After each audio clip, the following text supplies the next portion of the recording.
నమస్కారం గురుగారు. శ్రీమాత్రే నమః. గురుగారు, మనిషి మరణించేటప్పుడు భూమి మీద పడుకొని మరణిస్తే ఒక రకంగాను, మంచం హ్మ్. మీద మరణించిన వారికి స్వర్గప్రాప్తి ఉండదే అని కొంతమంది చెప్పారు. హ్మ్. అందులో ఎంతవరకు నిజం ఉంది తెలియజేయండి? అంటే శుక్రుడు కారకత్వంగా తీసుకుంటారండి మంచాన్ని. హ్మ్. భోగ వస్తువుగా తీసుకుంటారు. ఓకే.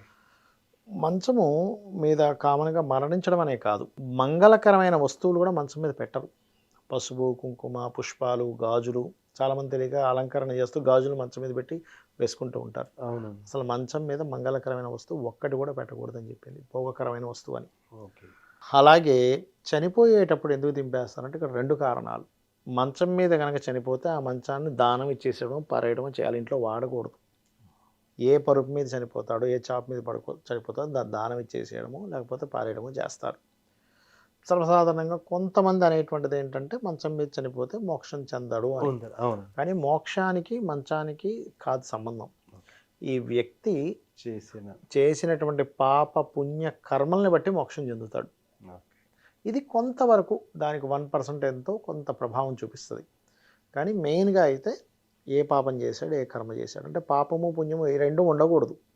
2 ఏమీ లేకుండా బ్యాలెన్స్ లేకుండా ఉంటే అప్పుడు మోక్షం వస్తుంది. ఓకే. పుణ్యమన్న ఓ జన్మ వస్తుంది, పాపమన్న జన్మ వస్తుంది. కామన్‌గా 2 ఉంటూ ఉంటాయి.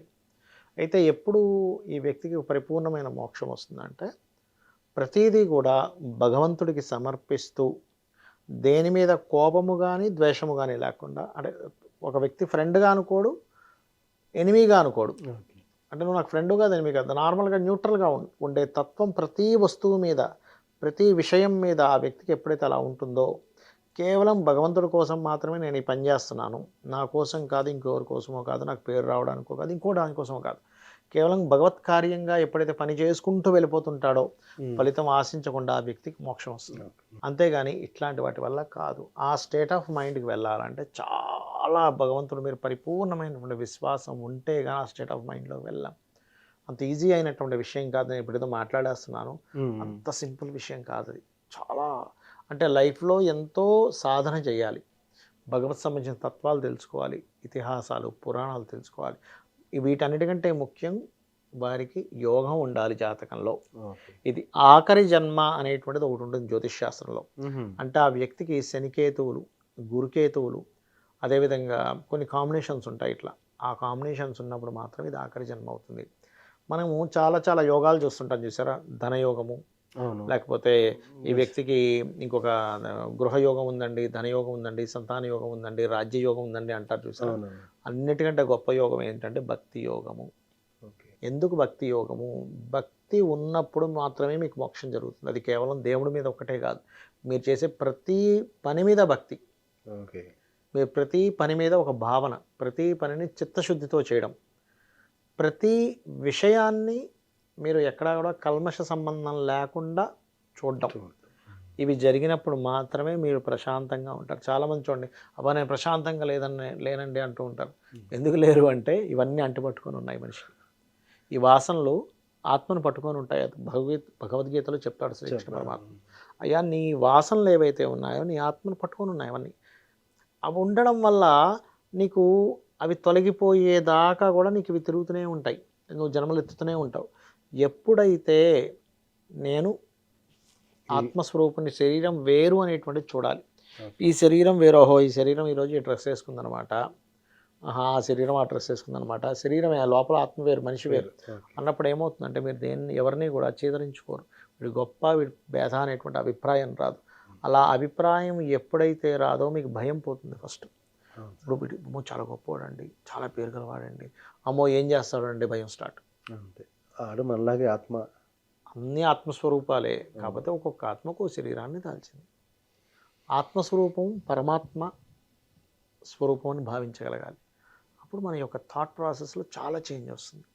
అప్పుడు మనిషి మోక్షానికి అర్హుడవుతాడు. మోక్షానికంటే ఒక ఎలిజిబిలిటీ ఉంటుంది. అప్పుడు మనకు. నీ ఎలిజిబిలిటీ ఏంటి మోక్షానికంటే ఇది ఎలిజిబిలిటీ. ఓకే. అంటే మనకున్న వాసనలు త్యజిస్తే అంతేగాని మనకు. మంచం మీద పోవడం, చాప మీద పోవడం ఎలిజిబిలిటీ కాదు.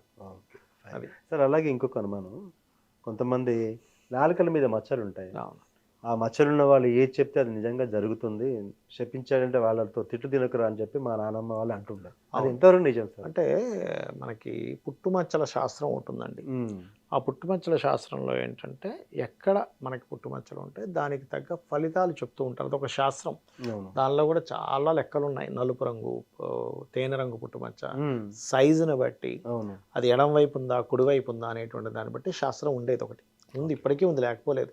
కాబట్టి దాన్ని పర్ఫెక్ట్‌గా చెప్పే వాళ్ళ సంఖ్య చాలా తగ్గిపోయింది. తగ్గిపోయింది. అయితే అందులో ఉన్నటువంటి నానుడు ఏంటంటే నాలిక వాక్కు సంబంధం కాబట్టి అక్కడ మచ్చ ఉంటే వీళ్ళన్నది అవుతుంది అని. అయితే దీనికంటే గొప్పది ఇంకోటి చెప్తాను వినండి. హ్మ్. మచ్చ ఉన్న ప్రతి వాడు అన్నది అవ్వాలని రూల్ లేదు. వాక్శుద్ధి అంటారు దాన్ని. ఓకే. వాక్శుద్ధి ఎప్పుడొస్తుందంటే మీరు నిత్యము సత్యమే మాట్లాడినప్పుడు వాక్శుద్ధి వస్తుంది. అంటే నిత్యము సత్యం మాట్లాడుతున్నాం. మాట్లాడి ఏమవుద్దంటే మీరు అన్నది సత్యం అయిపోతుంది. ఓకే. సత్యం మాట్లాడుతున్నారు కానీ మీరు మాట్లాడింది సత్యం అయిపోతుంది. దాన్ని వాక్ శక్తి. ఆ వాక్కుకి ఆ శక్తి వచ్చింది. ఓకే. ఇంకా ఏమేం చేస్తే వాక్కు ఆ శక్తి వస్తుంది అంటే ఆ వాక్కు శక్తి, వాక్ వైభవం ఉన్న వ్యక్తి ఎలా ఉంటుందంటే ఆ వ్యక్తి ఇవాళ వర్షం పడుతుందంటే పడుతుందండి.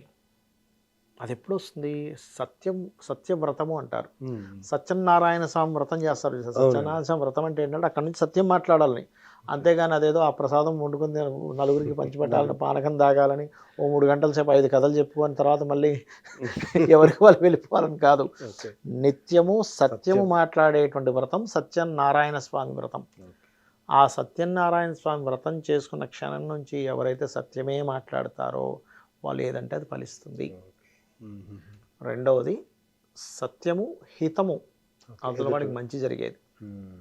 అదేవిధంగా దీంతోపాటు మీకు ఖాళీ ఉన్న పుల్ల నోటితో హరినామ స్మరణ లేదా అమ్మవారి స్మరణ, శివుని స్మరణ, దేవతా సంబంధించిన స్మరణ చేస్తూ ఉండాలి. అప్పుడు దీనికి ఎనర్జీ వస్తుంది. ఎనర్జీ వస్తే అప్పుడు ఎవరైనా అన్నారు మీకు, ఏమండి ఏంటి ఈ డబ్బులు ఈ మధ్య వారే వస్తుందయ్యా, ఈశ్వరుడే ఇస్తాడంటే వచ్చేస్తాయి. భగవద్ నామస్మరణ నిత్యం ఏమండి చేస్తే జాబ్ లేదేంటంటే నాకేం భయం అండి, పరమేశ్వరుడు ఉన్నాడు, ఆయన ఇస్తాడు జాబ్ అనగానే మీరు ఇంటర్వ్యూకి వెళ్ళగానే సక్సెస్ అవుతారు. అంటే ఏంటి మీకు వాక్శుద్ధి వచ్చింది. అదే అర్థం చేసుకోవాలి. చాలా మంచి ఎక్స్‌ప్లనేషన్. అంటే నాకు కూడా మీరు చెప్పిన దానిలో కొన్ని జరిగి యా యా చాలా బాగుంది సార్. ధన్యవాదాలు. శ్రీమాత్రే నమః.